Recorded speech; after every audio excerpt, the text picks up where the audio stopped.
What's up guys, welcome back to another video. Today's video is gonna be very different to my normal videos.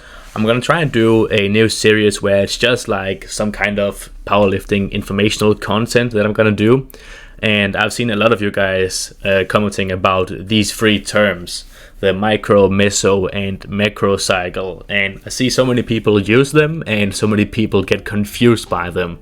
So this is a clear up video and it's just gonna be very simple, very short. Hopefully I can explain everything you need to know fairly fast and efficient, and you'll be able to know everything you need to know about these three terms at the end of this video. So what is a microcycle? So a microcycle is 99% of the time just going to be a week of training. However, it is not limited to a week of training, because then we would just call it a week of training probably. It can also be 2 weeks of training, like if we're doing a and a B workout or A and a B week, then we can have that whole A and a B week, those combined will be one microcycle. We also don't have to be limited by 7 days a week. If you want your training split to be set over 5 days a week, like you're training 5 days a week and then you're ready to train again, then you have a kind of a rolling split, then that can also be one microcycle.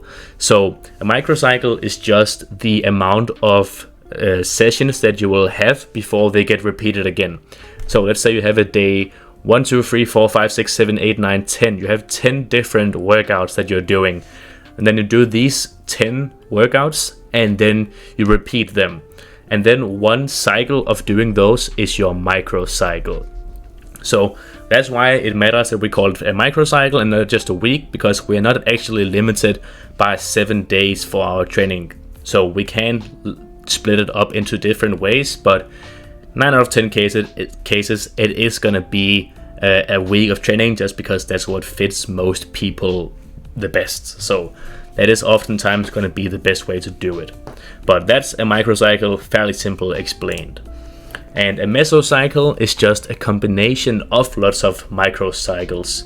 So time length for that will probably be 4, maybe 3 to 8 microcycles.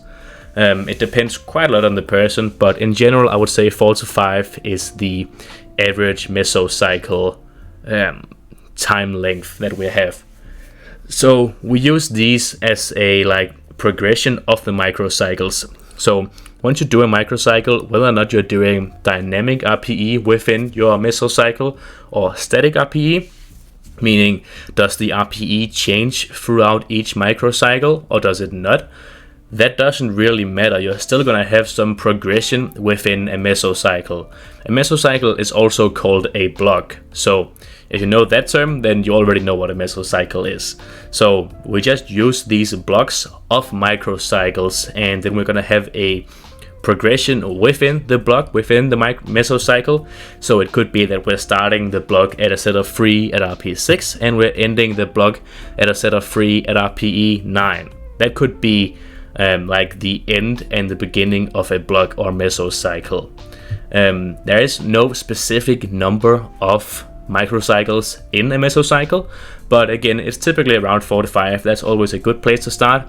But if you can see yourself always improving up until the last week, then it might be worth it to try and just expand it by 1 more week, because we really want to have these high performing sessions. If we can get more of those, that's almost always going to be a good thing.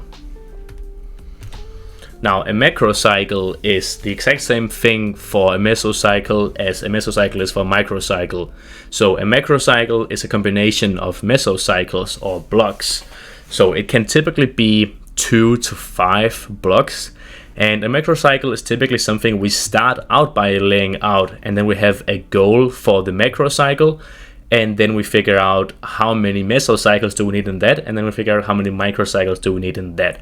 So a macrocycle is just a combination of those 2 to 5 blocks ish, and typically they are stringed very well together, so they are very similar, especially if you use dynamic RPE, so the RPEs are changing within a block.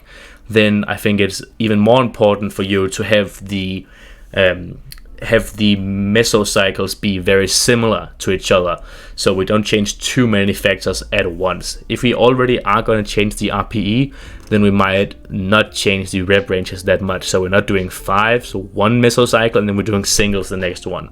So one thing you can do is like go 1 rep up or down in each block, something like that. Maybe you can go 2, and you can do a little bit of exercise changing, but we want to keep also the exercise selection fairly similar within a block, from block 1 to block 2 in a macrocycle.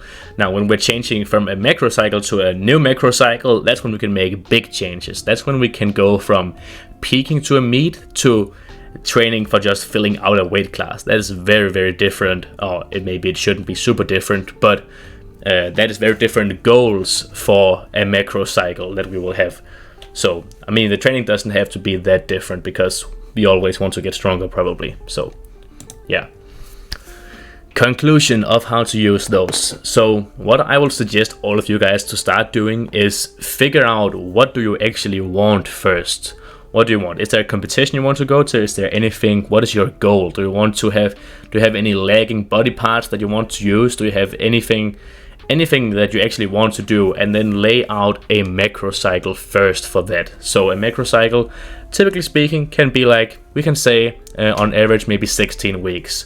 So we have these 16 weeks, and this is where we want to end up at. So we can split these 16 weeks up into 4-week intervals. So it can be 4 mesocycles that we're doing, each with a slightly different focus, and typically we're going to have the specificity of what we want to do higher and higher each mesocycle. But then we're going to figure out how many microcycles we want in a mesocycle, and let's just say we do 4, and then we increase the intensity throughout each microcycle. Then we reset in each mesocycle in the first week or the first microcycle of the mesocycle, and then we try and increase it again, and then we can repeat that 4 times, and then we've done one full macrocycle where we can do a full conclusion of how the last 16 weeks has been, and then we can do something similar again. So that is, simply put, how we use the macro, meso, and micro cycle. So if you have any questions, anything like that, make sure to tell me in the comment section, and also make sure to tell me what you think of these type of informational videos.